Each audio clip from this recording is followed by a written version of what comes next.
Boa noite, irmãos. Que a graça e a paz de Cristo, nosso Senhor, estejam operando abundantemente no coração de todos vocês. É um grande privilégio para nós estar aqui nessa noite, anunciando a palavra de Deus. Eu quero, naturalmente, em primeiro lugar, agradecer a Deus pela oportunidade, por essa oportunidade tão honrosa, e também agradecer ao pastor Arival, que nos convidou, a toda a igreja de Pinheiros, na pessoa dos seus presbíteros, oficiais, de todos os irmãos que aqui estão, e que Deus seja glorificado nessa noite, que Deus seja honrado, que o nome de Jesus seja proclamado. Muito obrigado. Eu gostaria apenas de apresentar a minha esposa. Eu estudei 2 anos no seminário aqui do Brasil, em Campinas, num outro seminário, e depois fui para a Coreia do Sul, em 1984, eu ganhei uma bolsa integral do seminário presbiteriano lá de Seul, e fui para a Coreia do Sul, e lá fiquei por 7 anos, terminei o seminário, fiz um curso de mestrado, e voltei. E quando eu terminei o seminário, eu tive uma outra bênção lá na Coreia, que foi de me casar, e modéstia à parte, eu casei com a coreana mais bonita da Coreia. Ela está aqui, vou apresentar para vocês a Esther. Fique de pé, Esther. E logo ali em cima está a nossa mesticinha mais linda, a Rebeca. Está ali do lado do Leonardo, seu namorado, da Laura, irmã do Leonardo. E aqui embaixo, ao lado da Esther, está um missionário que acabou de chegar da Coreia do Sul esse ano, o pastor Jeremias Park. Ele veio a nosso convite, está trabalhando conosco aqui na Igreja Presbiteriana Central de São Paulo. No final do culto ele vai impetrar a bênção, encerrando esse culto.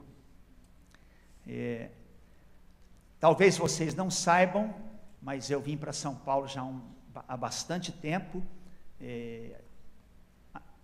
Deus me deu um chamado, um desejo de plantar uma igreja no centro de São Paulo, e o pastor Arival, como sempre, ele não perde a oportunidade, falou: tem que ser congregação de Pinheiros, né? Então eu falei: muito bem, vamos fazer então congregação de Pinheiros. E nós plantamos uma igreja ali no bairro da Santa Cecília, né? Eu gosto muito do pastor Arival, me dou muito bem com ele, nós temos a mesma visão, e durante todos esses anos estivemos juntos. É a Igreja Presbiteriana Central de São Paulo, e está plantada ali próxima do Mackenzie, no bairro da Santa Cecília.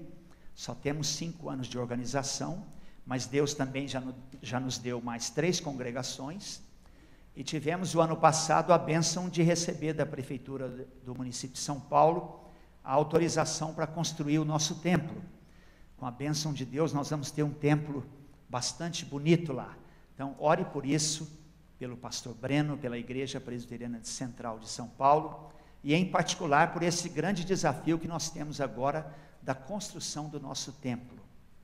Que Deus assim nos abençoe para a glória de Jesus. Amém, queridos? Vamos ler juntos a palavra de Deus para nossa reflexão. Vamos ler em Mateus 5,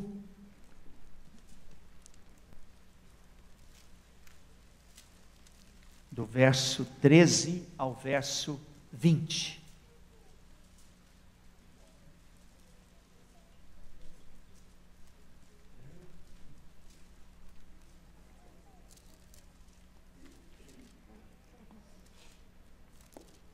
Mateus 5, do 13 ao 20. Eu vou ler a palavra de Deus para os irmãos. Vós sois o sal da terra. Ora, se o sal vier a ser insípido, como lhe restaurar o sabor? Para nada mais presta, senão para, lançado fora, ser pisado pelos homens. Vós sois a luz do mundo. Não se pode esconder a cidade edificada sobre um monte, nem se acende uma candeia para colocá-la debaixo do alqueire, mas no velador, e alumia a todos os que se encontram na casa. Assim brilhe também a vossa luz diante dos homens, para que vejam as vossas boas obras e glorifiquem a vosso Pai que está nos céus. Não penseis que vim revogar a lei ou os profetas. Não vim para revogar, vim para cumprir. Porque em verdade vos digo, até que o céu e a terra passem, nenhum i ou um tio jamais passará da lei, até que tudo se cumpra. Aquele, pois, que violar um destes mandamentos, posto que dos menores, e assim ensinar aos homens, será considerado mínimo no reino dos céus. Aquele, porém, que os observar e ensinar, esse será considerado grande no reino dos céus. Porque vos digo que, se a vossa justiça não excederem muito a dos escribas e fariseus, jamais entrareis no reino dos céus. Amém. Eu gostaria de chamar a sua atenção apenas para o verso número 20, que é o verso principal sobre o qual nós vamos refletir nessa noite. E se for possível, eu gostaria que durante a pregação você pudesse até memorizar comigo esse verso, para que nós possamos sair daqui desafiados pela palavra de Deus. Vamos ler todos juntos, novamente apenas o verso de número 20. Leamos: porque vos digo que, se a vossa justiça não excederem muito a dos escribas e fariseus, jamais entrareis no reino dos céus. Amém. Feche os seus olhos mais uma vez, peça a Deus que fale ao seu coração, que nada atrapalhe a sua mente, a sua alma, de ouvir, de receber a palavra de Deus. Vamos orar. Nosso Deus, querido Pai, mais uma vez nos colocamos, Senhor, diante da Tua presença, desejosos de ouvir a Tua voz. Pai querido, fala conosco, faz, ó Deus, que a voz do Senhor seja ouvida através da voz humana. E que haja, ó Deus, um tempo de aprofundamento na Tua palavra, de desafio do Teu Santo Espírito com a Tua palavra no nosso coração. Um tempo onde o Espírito Santo vai operar em nossas vidas, ó Deus, pela Tua palavra, nos transformar, para vivermos, ó Deus, uma vida mais em conformidade com a Tua vontade. Ó Deus, querido Deus amado, fala, Senhor, ao nosso coração. Fala, Deus, a nossa alma, alimenta, ó Pai, a nossa fé. E não permitas, Senhor, não permitas que algo venha nos atrapalhar, nos impedir de ouvir a Tua voz nessa noite. Abençoa-nos, ó Pai, em nome de Jesus, amém. Mateus 5:20, todos juntos, vamos lá? Porque vos digo que, se a vossa justiça não excederem muito a dos escribas e fariseus, jamais entrareis no reino dos céus. Meu pai foi missionário da Igreja Presbiteriana do Brasil na década de 1940, no estado do Paraná, depois que ele se formou no nosso seminário de Campinas. E ele contava, quando ainda estava em vida para mim, uma história de uma igreja que foi plantada no interior do Brasil, não especificamente no estado do Paraná, foi num outro estado, talvez no estado do Rio de Janeiro, que eu tenho lembrança que ele falava, e ele dizia que a igreja nasceu e começou imediatamente a receber muitas pessoas.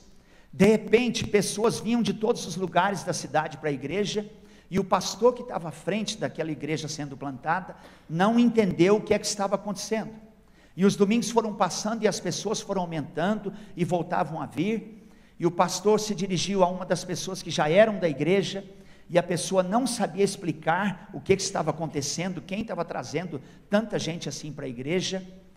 E num belo dia o pastor se dirigiu a um daqueles senhores idosos, que vinha lá do lar dos idosos da cidade, e perguntou: escuta, quem está convidando vocês para virem aqui para a nossa igreja?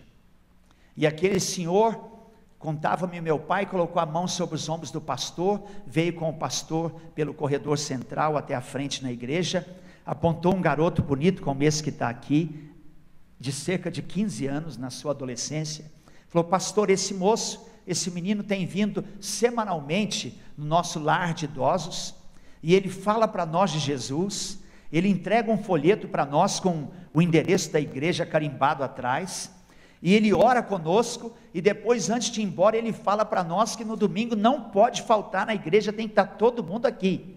É por isso que nós estamos aqui, é por causa desse menino que nós estamos aqui.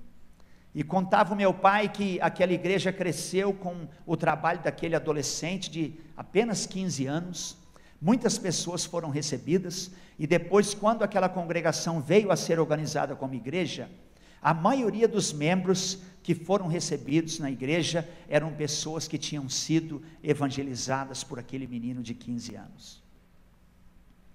Ao contrário do exemplo desse menino, hoje no texto, especificamente aqui no verso número 20, Jesus nos fala dos escribas e fariseus, que era um grupo de pessoas que existia na época de Jesus, mais propriamente uma seita judaica da época de Jesus, que seguia estritamente a lei, mas que seguia a lei de maneira hipócrita. Escribas eram doutores da lei, e fariseus eram as pessoas que formavam esse grupo, e que se jactava ou se orgulhava de seguir a lei, falava que seguia a lei, e ensinava a lei, mas de fato no coração deles a lei de Deus não existia.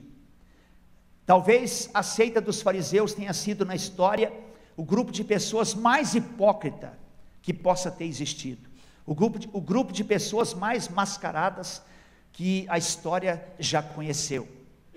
E é por isso então que Jesus diz aqui para nós no texto, que se a nossa justiça, seguindo o exemplo daquele menino que Deus usou para organizar aquela igreja, se a nossa justiça não for muito superior, não exceder em muito a dos escribas e fariseus, nós jamais entraremos no reino dos céus.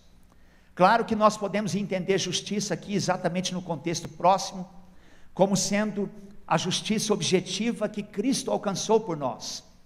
Os fariseus, naturalmente, eles acreditavam no alcance da justiça e da salvação pela obediência simplesmente à lei, ou pelas obras da lei, e não pela fé.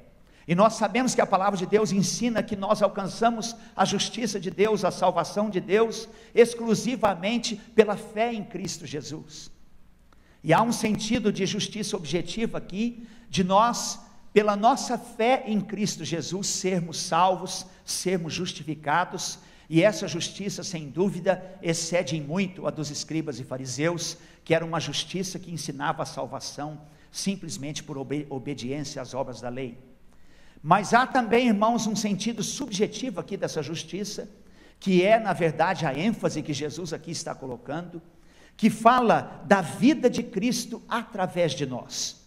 Um sentido de justiça que começa a acontecer quando você conhece a Jesus, você se entrega a Cristo e você começa a viver a sua vida cristã, e de fato Cristo começa a viver através de você, um sentido interior da justiça de Cristo em você, que vai se refletir no seu dia a dia, baseado naquela palavra do apóstolo Paulo, em Gálatas 2:20, quando ele disse: logo, já não sou eu mais quem vive, mas é Cristo que vive em mim. E de fato, quando nós nos convertemos, quando nós conhecemos a Cristo, nós saímos de cena, ou pelo menos nós deveríamos sair de cena, e Cristo deveria entrar em cena através de nós, e existir através de nós.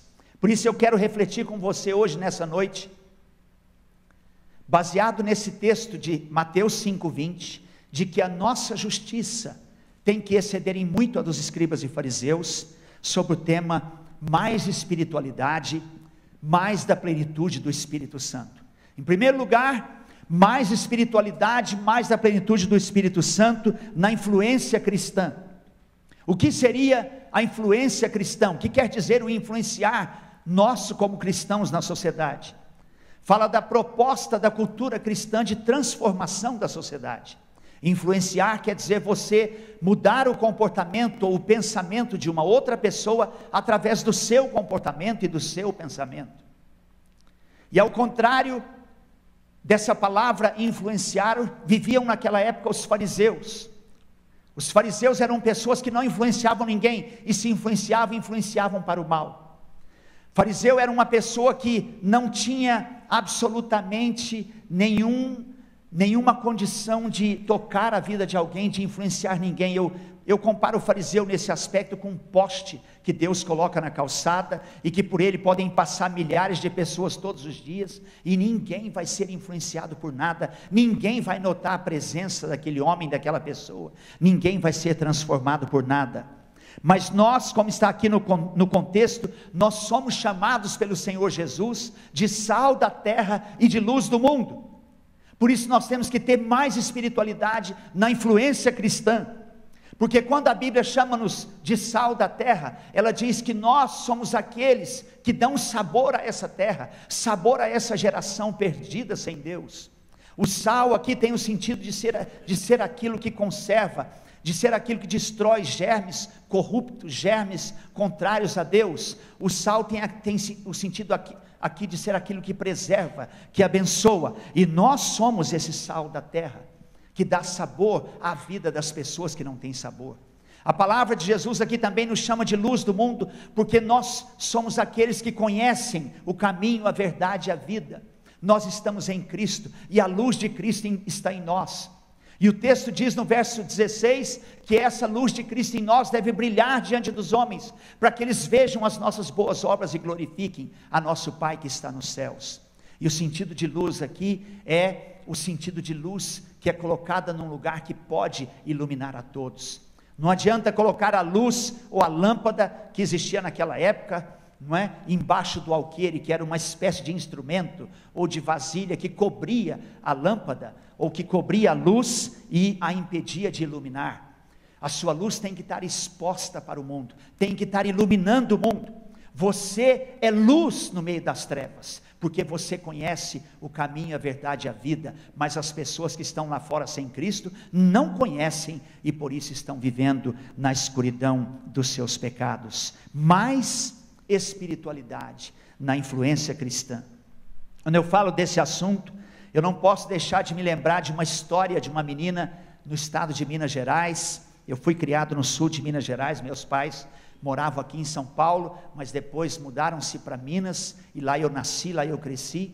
E eu vi uma história de uma menina muito interessante da nossa igreja, que ela no quintal da sua casa chupava lá uma mexerica, e enquanto ela chupava aquela mexerica debaixo da árvore, ela começou a cantar uma música que falava de Jesus, uma música que ela aprendeu na igreja.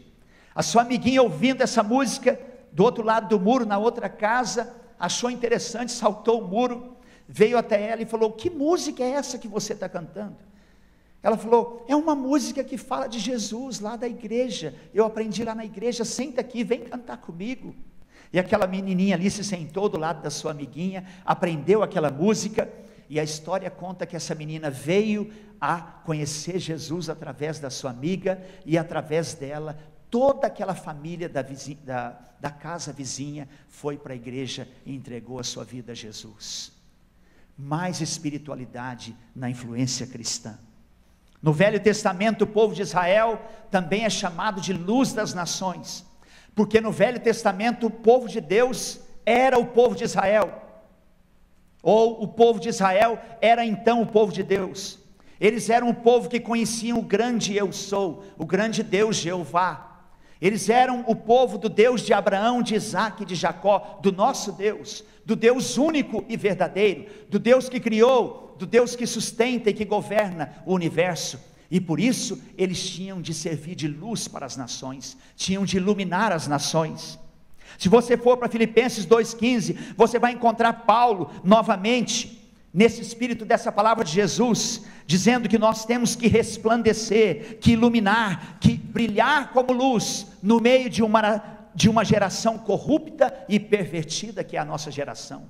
Como nós vivemos hoje, num Brasil pervertido, num Brasil iníquo, num Brasil oposto à palavra de Deus nos seus costumes, como nós vivemos hoje, num Brasil corrupto, num Brasil tomado por denúncias e acusações de corrupção, desde as pessoas mais simples até a pessoa do nosso presidente da república, dos nossos principais líderes. Nós estamos tomados por uma geração corrupta, nós estamos vivendo no Brasil, no meio de uma geração pervertida, e isso, as provas, as notícias, tudo que nós vemos comprovam.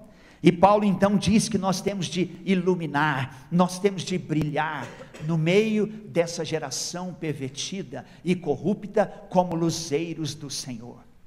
Mais espiritualidade, mais da plenitude do Espírito Santo na influência cristã. Porque se a vossa justiça, nesse sentido da justiça subjetiva, do Cristo vivendo através de você, se a vossa justiça não exceder em muito, não for muito superior, muito maior, muito mais forte, se a vossa justiça não for muito mais qualificada do que a dos escribas e fariseus, jamais entrareis no reino dos céus. Vejam, amados, que nesse sentido de influência cristã,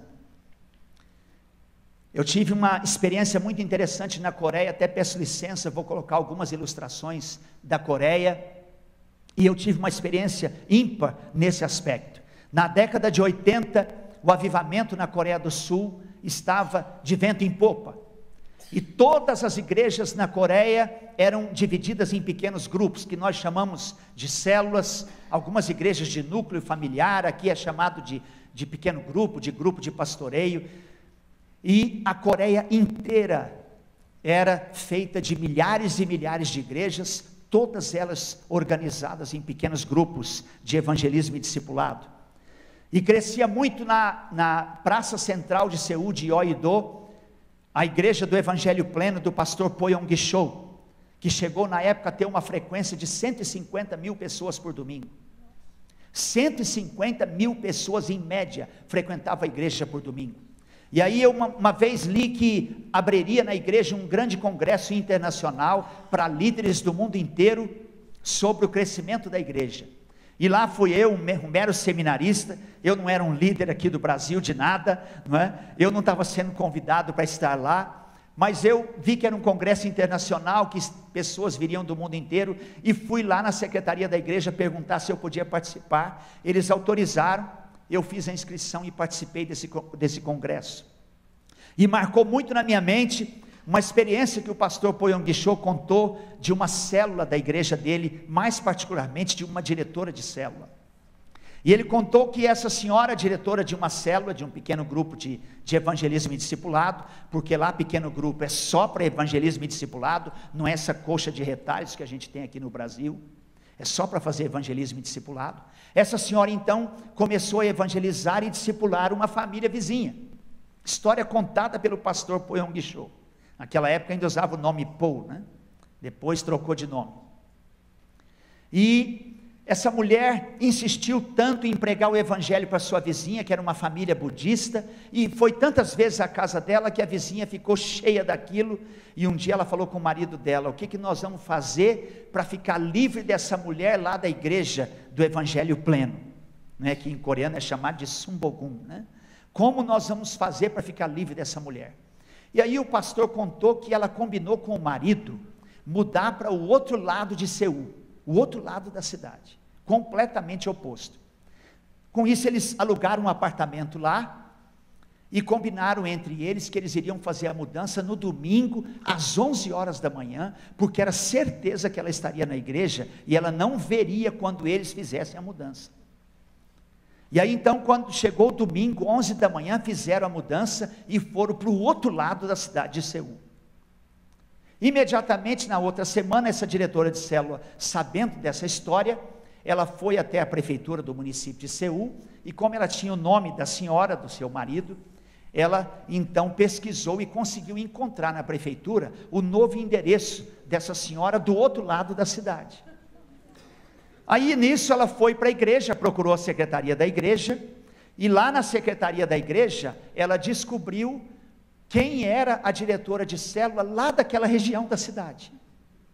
E aí no domingo elas se encontraram, ela falou: olha, eu tenho uma notícia maravilhosa para você, eu vou levar você para conhecer uma família que eu evangelizei, que eu estou discipulando, que mudaram para pertinho da sua casa, e agora você vai cuidar deles, né? Ah, pois não, vamos lá. E aí então, elas marcaram para ir junto lá, chegaram lá na casa, bateram na porta, a mulher atendeu, e o pastor conta que quando a mulher viu que era aquela mulher que estava evangelizando, ela começou a tremer, ela não acreditou no que ela estava vendo.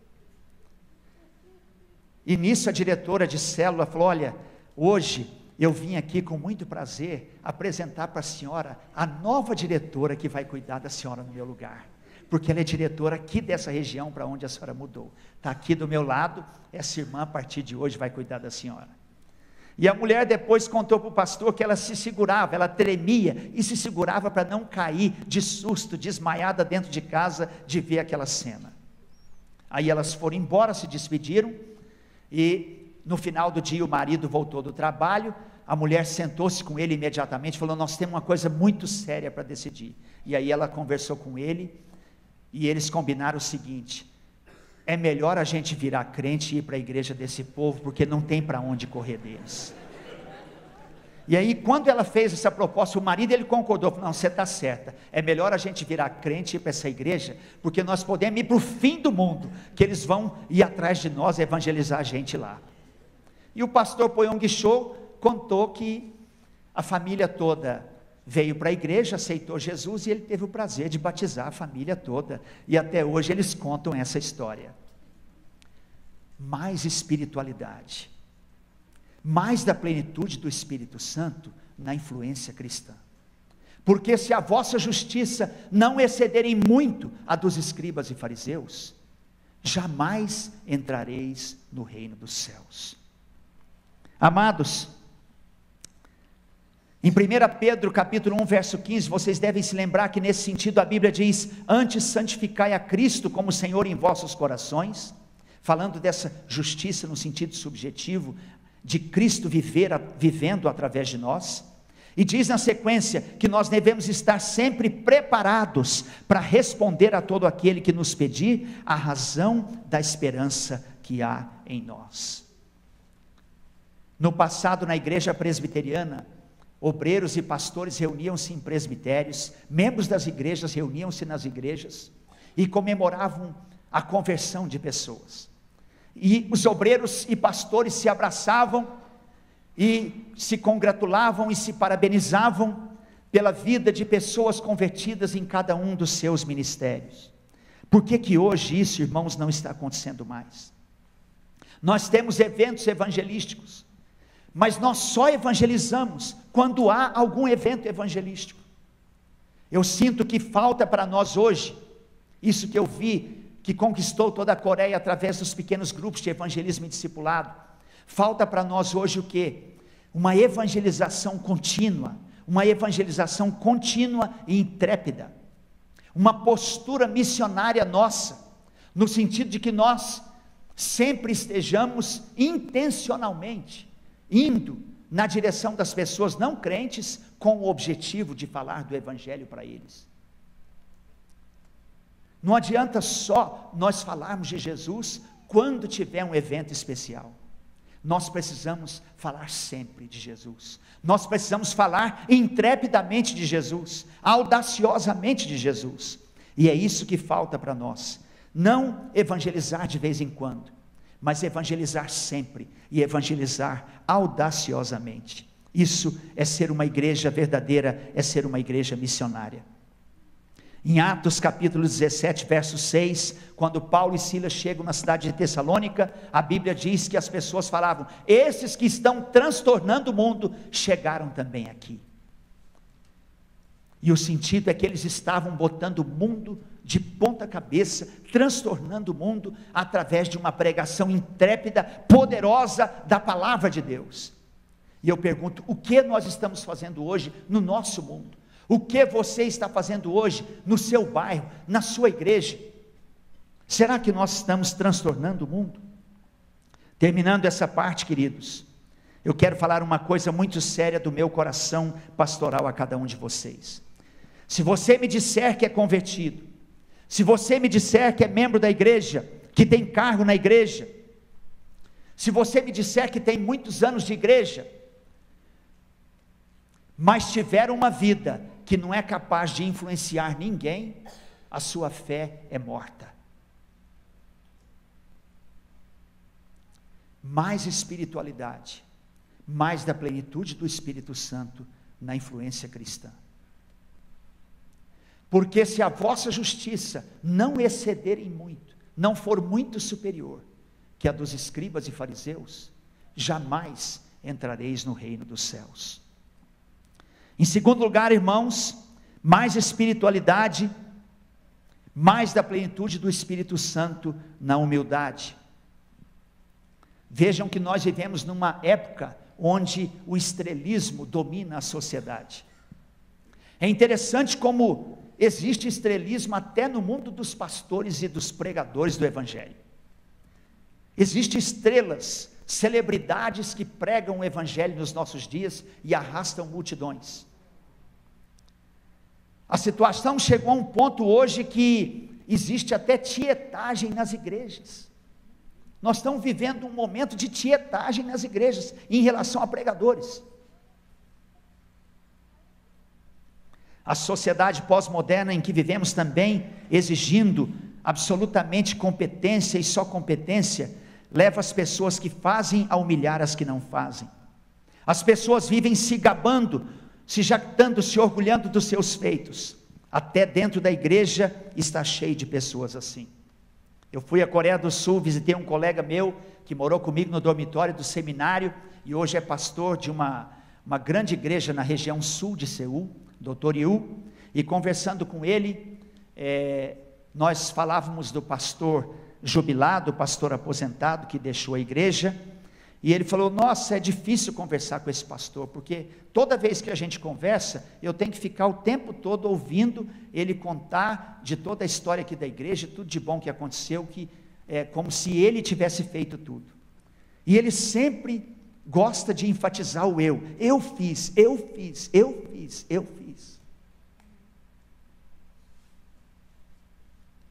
É interessante como até os adolescentes hoje em dia no Brasil, e não é de hoje, isso já tem muito tempo, criaram uma maneira específica de tratar isso, né? Eles dizem que o fulano está se achando, não é assim que eles falam? Ah, fulano se acha, não é? Por quê? Porque nós vivemos numa época de soberba, de orgulho, dominando a nossa geração. Não há exemplo melhor de pessoa soberba, pessoa arrogante, prepotente, do que o fariseu. O fariseu chegava na igreja e só orava na frente de todo mundo, com os braços erguidos e voz muito alta. E sempre a oração do fariseu era: Senhor, eu não sou ruim como essas pessoas são, eu não sou ladrão como essas pessoas são, eu não minto como elas mintam. E ele ficava orando a Deus, se orgulhando dele próprio. Eu cheguei até a ler uma história de um fariseu muito engraçada, que ele chegou na igreja para orar, e entrou no corredor central da igreja, veio até a frente, ergueu as suas mãos para Deus e começou a orar, e ele disse na oração dele, bem alto, só duas coisas. Ele disse assim: ó Senhor, se existir uma pessoa justa nesse mundo, essa pessoa sou eu. Ó Senhor, se existirem duas pessoas justas nesse mundo, uma sou eu e a outra é o meu filho. Mas nós temos que ser diferente dos fariseus. Mais espiritualidade na humildade, mais da plenitude do Espírito Santo operando no seu caráter e fazendo de você uma pessoa humilde e que exalta o Senhor. Paulo foi um homem que fez muito para Deus. Diz a Bíblia que ele fez mais, ele trabalhou mais do que todos os apóstolos. E quando ele fala do que ele fez, ele diz assim: não foi eu que fiz, mas a graça de Deus comigo. Foi a graça de Deus operando na minha vida e através da minha vida que fez tudo o que eu fiz, me fez fazer tudo o que eu fiz. E ele completa de forma maravilhosa dizendo: sou o que sou. Como? Pela graça de Deus. Como é que é? Sou o que sou. Como? Pela graça de Deus. Uma vez eu estava no seminário na Coreia do Sul, e veio um pastor de fora pregar para nós, e como eram todos seminaristas, que seriam pastores, ele naturalmente pregou um sermão apropriado para pastor. Se eu não me engano, isso tem muito tempo, meus 20 aninhos, tem muito tempo, não lembro bem, mas me parece que era um missionário da Índia, que pregou para nós no momento da capela do seminário. E ele pregou sobre as 3 coisas que mais derrubam pastores e obreiros e obreiras nas igrejas em geral. E eu me lembro que ele falou sobre a questão dos problemas sexuais, do adultério. Primeira coisa que mais derruba obreiro e obreira, pastores, enfim. Eu me lembro que ele falou de questão financeira, de dinheiro. A segunda coisa que mais derruba obreiro, não é? A falta de honestidade. Honestidade nos obreiros, nos pastores, no trato com o dinheiro, os recursos da igreja, com o próprio dízimo dele, as ofertas dele. E finalmente ele falou sobre a soberba. A terceira coisa que mais derruba pastores ao redor do mundo, segundo ele, é a soberba, é o orgulho. E isso até hoje, esse sermão até hoje está gravado na minha memória. Eu particularmente não sei bem o gosto de vocês, mas eu gosto muito da violeta. E eu conheço muitas pessoas que, assim como eu, consideram a violeta uma das flores mais bonitas. Eu até gosto de colocar uma violeta em cima da minha mesa e ficar olhando para a flor da violeta. Porque a violeta, mesmo sendo considerada por muitos uma das mais belas flores, ela cresce poucos centímetros muitas vezes, e muitas vezes ela fica escondida embaixo da sua folha. Aprenda a humildade com a violeta. Mais espiritualidade, mais da plenitude do Espírito Santo, na humildade. Vejam, amados irmãos, que em 1 Pedro, capítulo 5, versos 6 e 7, a palavra de Deus diz: humilhai-vos sob a poderosa mão de Deus, para que ele em tempo oportuno vos exalte, lançando sobre ele toda a vossa ansiedade, porque ele tem cuidado de vós. Olha a sequência, você precisa primeiro se humilhar, para poder lançar na poderosa mão de Deus toda a sua ansiedade, toda a sua preocupação, e ele então cuidará de você. Sem humildade não tem nem como você orar, falar com Deus e colocar diante dele as suas ansiedades. Em Romanos 12, 15 e 16, Paulo diz: não sejais sábios aos vossos próprios olhos, chorai com os que choram e alegrai-vos com os que se alegram. João Batista, mesmo tendo sido considerado o maior dos profetas por muitos, porque ele foi o último dos profetas, ele preparou o caminho de Jesus. João Batista sempre dizia: eu não sou digno nem de desatar as correias das sandálias de Cristo, importa que ele cresça e que eu diminua. E de fato importa que sempre Cristo cresça e nós diminuamos. Em Provérbios capítulo 16, 18, a Bíblia diz: a soberba precede a ruína, e a altivez de espírito a queda. A soberba precede a ruína, e a altivez de espírito a queda. E ao contrário disso, em Provérbios 22, 4, diz a Bíblia: o galardão da humildade e do temor do Senhor são riquezas, honra e vida. O galardão da humildade e do temor do Senhor são riquezas, honra e vida. Mais espiritualidade, mais da plenitude do Espírito Santo na humildade. Porque se a sua justiça não excederem muito a dos escribas e fariseus, jamais você entrará no reino dos céus. Também em 1 Pedro capítulo 5, 5 diz: cingi-vos de toda a humildade, porque Deus resiste aos soberbos, contudo aos humildes concede a sua graça. E aqui nesse versículo, o verbo grego aparece no contínuo, no sentido que Deus sempre permanece rejeitando, continuamente Deus está a rejeitar os soberbos, a se distanciar dos soberbos, a não abençoar os prepotentes, mas Deus continuamente, Ele derrama a sua graça sobre aquele que é humilde.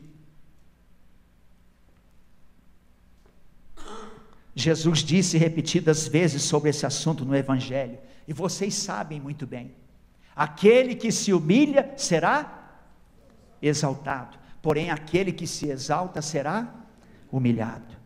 O nosso Rei Jesus, o nosso Senhor Jesus, mesmo sendo o próprio Deus, deixou na glória dos céus, deixou nos céus a sua glória, deixou na glória a sua glória, vestiu-se num corpo humano como o nosso, humilhou-se assim, e veio aqui estar entre nós. E desde o seu nascimento, ele já foi colocado numa manjedoura, o que era algo de extrema humilhação. E Jesus, mesmo tendo vivido uma vida pura e santa, uma vida reta e sem pecado, porque ele alcançou a justiça de Deus por nós, Jesus foi julgado por homens pecadores e não abriu a sua boca. E a história conta que quando Jesus, ao receber a pena de morte do Império Romano, pedida pelos judeus da época, pelos líderes judeus da época, e foi crucificado, ele foi crucificado sobre o madeiro. E nós sempre lembramos, e os filmes lembram, que a crucificação de Jesus foi algo cruel, e foi de verdade muito cruel, muito doloroso, mas há um outro aspecto histórico, tão importante quanto esse, que era a maior vergonha da época, alguém ter o seu corpo pendurado no madeiro. Então a morte de Jesus não foi apenas cruel e dolorosa, mas ela foi vergonhosa, a mais vergonhosa morte que ele poderia sofrer, e Jesus não abriu a sua boca.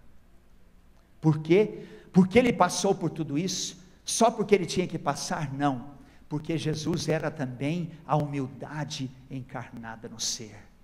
Tende em vós o mesmo sentimento que houve também em Jesus, que não julgou como usurpação o ser igual a Deus, mas se esvaziou, e se revestiu num corpo humano, e veio estar entre nós, e se humilhou até a morte, e morte de cruz. E por isso o Pai o exaltou sobremaneira, e lhe deu um nome que está acima de todo nome, para que ao nome de Jesus Cristo, todo joelho se dobre, e confesse que Jesus é o Senhor.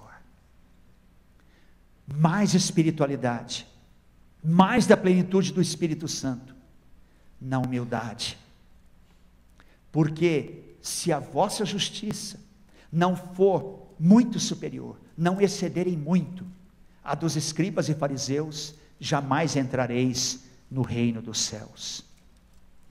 Em último lugar, amados, mais espiritualidade, mais da plenitude do Espírito Santo no progresso espiritual. Outra característica dos fariseus, além deles serem pessoas que não influenciavam ninguém, além deles serem pessoas soberbas, orgulhosas, prepotentes, sempre se julgando melhores do que os outros, os fariseus não tinham nenhum progresso espiritual. Fariseu era como uma pessoa que, da mesma forma que nasce, ela morre sem ter nenhum crescimento espiritual. E a Bíblia ensina, amados, que a nossa salvação não acaba na conversão. Ao contrário, a nossa salvação só começa na conversão. E ela se desenvolve através da nossa santificação. E a santificação quer dizer progresso espiritual. A santificação quer dizer você ir sendo transformado no seu caráter, e sendo moldado segundo a estatura do caráter de Jesus. Isso é a doutrina da santificação. E à medida que o tempo passa, e à medida que nós servimos a Deus, que nós adoramos a Deus, que nós oramos e falamos com Deus, que nós lemos a palavra, conhecemos a palavra, vivemos a palavra, nós vamos nos tornando mais parecidos com o caráter de Jesus. Isso é a santificação, isso é progresso espiritual. E a Bíblia diz, em 1 Tessalonicenses 4:3, que essa é a vontade de Deus, pois essa é a vontade de Deus, a vossa santificação.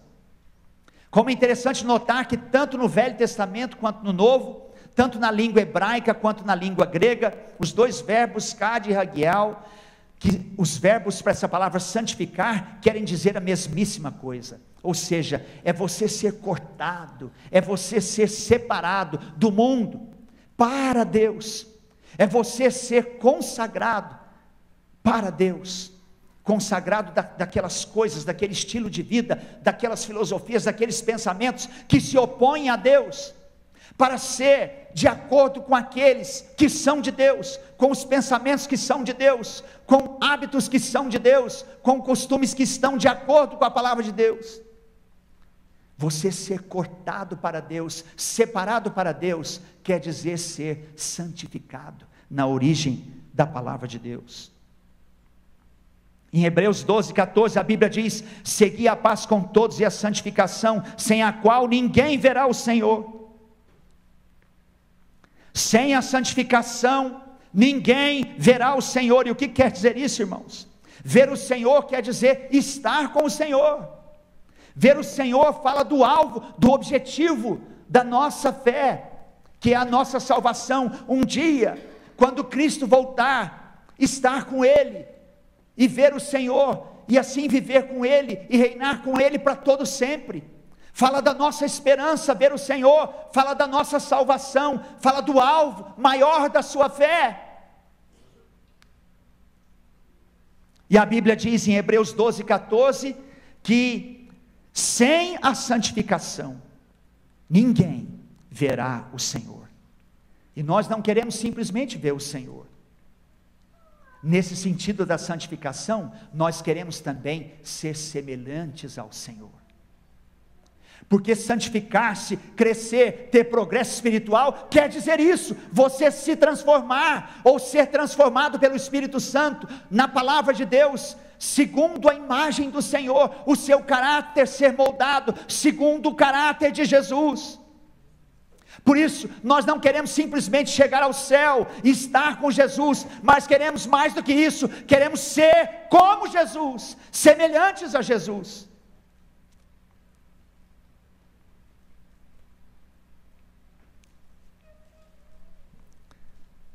Mais espiritualidade, mais da plenitude do Espírito Santo, no progresso espiritual. Porque se a vossa justiça não excederem muito a dos escribas e fariseus, jamais entrareis no reino dos céus. Aí você pode me perguntar, mas pastor, como eu posso alcançar esse progresso espiritual? Como eu posso alcançar essa transformação no meu caráter e ser moldado segundo a estatura do caráter de Jesus? Você tem os cultos, os momentos de adoração, como vocês estão vindo aqui toda segunda-feira. Você tem os sacramentos, o batismo, a Santa Ceia. Eu sei que vocês já são batizados. Através da Santa Ceia, dos sacramentos, você é santificado. E você tem a vida devocional, que é composta da meditação na palavra e da sua vida de oração. E eu quero dar ênfase a essa vida devocional, de meditação na palavra e de oração. Porque lá na Coreia, enquanto estive lá nos 7 anos, eu conheci uma igreja, que no país inteiro, todas as igrejas, no país inteiro, às 5 da manhã, estão reunidas em oração 365 dias do ano. Há igrejas que têm várias reuniões de oração de manhã, porque não dá para receber todo mundo. Aí você vai me dizer, como muitos brasileiros já me disseram, muitas vezes, mas pastor, isso é uma questão cultural, quem aguenta levantar de madrugada desse jeito? Não é? Fala assim, né? Ouvi muito isso já no Brasil. Meu querido, não importa o horário, o que importa é que você tenha vida devocional. O que importa é que essa vida devocional, de ler a palavra, de estudar a palavra, de falar com Deus, seja a sua prioridade diária. A palavra de Deus diz que a igreja primitiva, diariamente, no templo, buscava o Senhor, que eles eram unânimes, e perseveravam unânimes, nas orações, no partir do pão, na doutrina dos apóstolos, na comunhão. Diariamente, eles buscavam o Senhor. A palavra de Deus diz em Lucas, que Jesus, antes de escolher os apóstolos, fez uma noite de vigília de oração, para poder depois escolher os apóstolos. Também lá em Lucas diz que Jesus deixava de atender as multidões, para se retirar para lugares solitários dele com Deus. O seu tempo diário com Deus é a sua prioridade. O seu tempo diário, diariamente, lendo e meditando na palavra de Deus, falando com Deus, desenvolvendo a sua vida devocional, é a sua prioridade.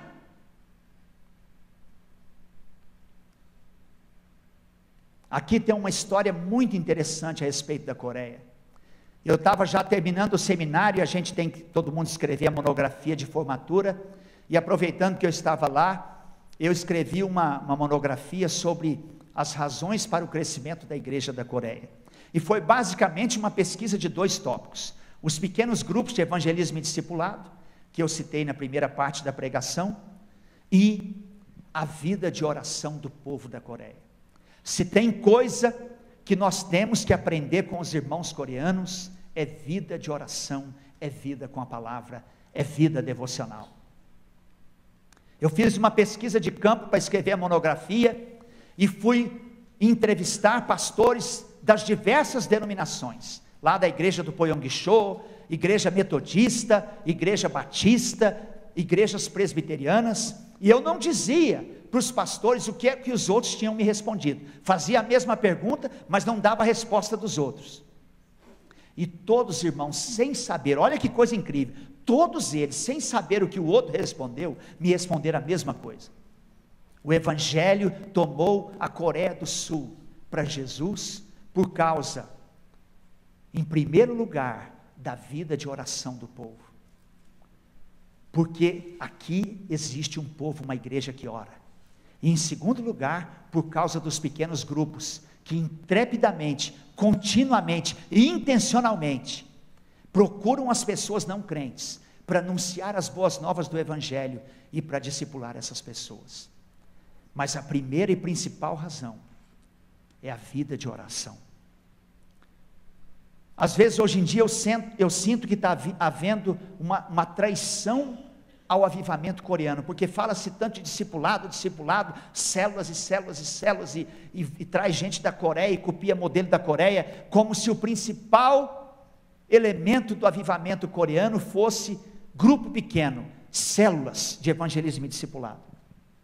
Isso não procede, irmãos, não procede, não procede.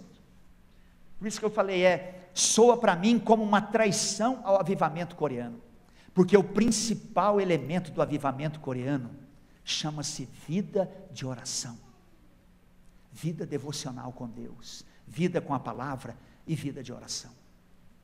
Você quer começar um avivamento na sua vida individual?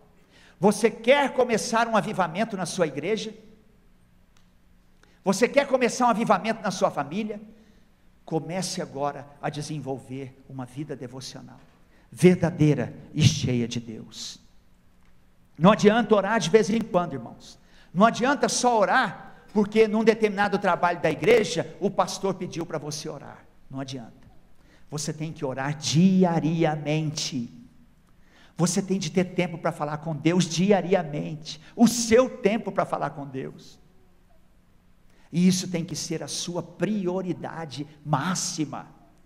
Buscai, pois, em segundo, terceiro lugar. É assim que está lá em Mateus 6,33, que Jesus falou. O que ele falou? Buscai, pois, em primeiro lugar. Em primeiro lugar quer dizer prioridade máxima. Nós oramos também, mas infelizmente, para ser sincero com os irmãos, eu vejo que nós não temos vida de oração. É preciso desenvolver vida de oração. Oração é especial. A oração traz para você a resposta de Deus. Quando eu pensei sobre pregar nessa reunião hoje, eu lembrei que há muitos obreiros aqui, muitos pastores vêm a essa reunião na segunda-feira, muitos líderes de igreja. E eu fiquei pensando, o que seria mais importante na vida de um obreiro, de um pastor? Coisa mais importante na vida de um obreiro, de um pastor, o que você acha que é? Coisa mais importante na vida de um obreiro, de um pastor, chama-se convicção. O obreiro, o pastor, precisa ter convicção do chamado de Deus para estar em algum lugar, e depois que ele chega naquele lugar e faz um determinado trabalho, para continuar anos e anos naquele lugar, ele novamente tem que ter convicção de Deus, da vontade de Deus, senão ele não perdura. Não perdura, você não perdura. Se você não tiver convicção da vontade de Deus na sua vida, no seu ministério, você não perdura. E aí você me pergunta, pastor, como eu posso alcançar convicção? Dobra o seu joelho, dobra o seu joelho, clama diante de Deus, peça a Deus para iluminar, para mostrar a você, e dar convicção a você, da vontade dEle para a sua vida, para o seu ministério. A oração é especial, porque ela traz a resposta de Deus, ela nos traz o direcionar de Deus. Em Atos 1,14, 2,42, em Colossenses 4,2, a Bíblia diz que eles perseveravam na oração, e nos ordena Paulo em Colossenses 4,2, perseverai na oração, vigiando com ações de graça. E perseverar é um verbo muito forte, porque quer dizer você dar a vida por isso. É preciso, irmãos, então, que nós cresçamos em oração, para alcançar essa vida de oração. Tenha esse alvo de crescer na oração. Leve esse alvo para a sua igreja, de que a sua igreja possa crescer na oração. Leve esse alvo para a sua família, que a sua família possa crescer na oração. Não faça alarde, propaganda para começar. O Brasil é fogo, né? A gente faz muita propaganda, vamos fazer aqui um movimento de oração, e faz propaganda, e anuncia, e faz banner, faz isso, faz aquilo. Na primeira reunião a igreja está cheia, que maravilha, que bênção. Na segunda reunião diminui um pouquinho, né? E a gente continua lutando. Na terceira reunião diminui mais um pouquinho. Na quarta reunião mais um pouco. Na quinta eu nem sei mais quantas pessoas tem. Faça o contrário. Comece sem alarde. Comece você a orar. E comece a convidar pessoas para orar com você. Não faça propaganda. Põe-se em oração.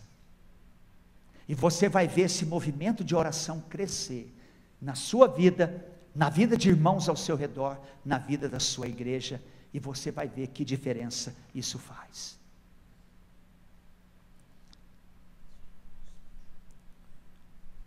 Mais espiritualidade, mais da plenitude do Espírito Santo no progresso espiritual. Terminando, uma vez uma repórter evangélica foi entrevistar um missionário na Europa, se eu não me engano na Inglaterra que isso aconteceu. Esse missionário tinha dado a vida dele por Cristo, pelo Evangelho na África, e como ele já estava velhinho, ele precisou voltar para se tratar e terminar a vida dele lá no seu país, e ele então voltou para a Inglaterra, e esse missionário era muito famoso porque diz a história que ele era um homem de oração, orava em média 3 horas por dia, 3 horas por dia, e aí a repórter chegou, ele já estava nos últimos dias, adoentado, e perguntou para ele, o que o senhor gostaria de dizer antes de morrer? Antes de passar para a glória, como o senhor está dizendo que está indo para a glória, que palavras o senhor gostaria de deixar antes de partir para a glória? Homem que orava em média 3 horas por dia, e diz a história que ele deixou as seguintes palavras: eu sinto estar partindo para a glória, sem ter podido orar mais.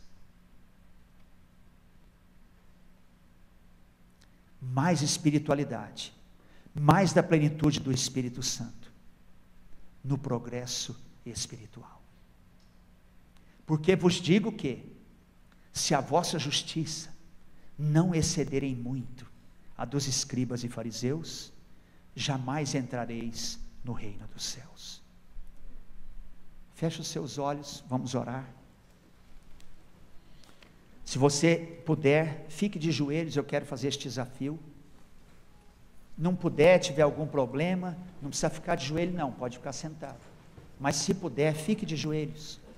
Gostaria que alguém pudesse aqui tocar um instrumento, um só basta, viu meu irmão?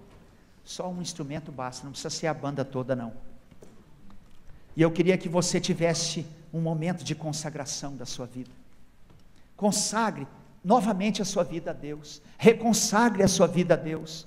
O Senhor está aqui porque Ele prometeu que onde 2 ou mais pessoas se reunissem em nome dEle, Ele ali estaria no meio deles. E eu quero desafiar você agora, em nome de Jesus, a fazer uma reconsagração da sua vida ao Senhor, para que você saia daqui para ser um missionário, alguém que vai continuamente, intrepidamente, intencionalmente, procurar as pessoas não crentes, para lhes falar das boas novas de Cristo Jesus. Faça um propósito de sair daqui hoje para ser um missionário. Você, aonde você mora, aonde você trabalha, onde você estuda, faça esse propósito. Vamos sair daqui todos para ser, cada um de nós, um missionário. Fale com Deus, para que Ele dê a você a bênção de ser moldado no seu caráter, conforme o caráter de Jesus, e você ser revestido da humildade de Jesus. Fale com Deus para que Ele encha você do Espírito Santo, e você seja uma pessoa cheia do poder de Deus, porque o que mais importa na nossa vida não são títulos, não são posições, não é nada disso, não é conhecimento, mas é o poder de Deus operando em nós e através de nós. Por isso peça a Deus que revista você do poder do Espírito Santo. Em nome de Jesus, meu querido irmão, em nome de Jesus, minha querida irmã, fale com Deus, pode erguer a sua voz, pode orar, pode falar com Deus. Aleluia. Glória a Deus.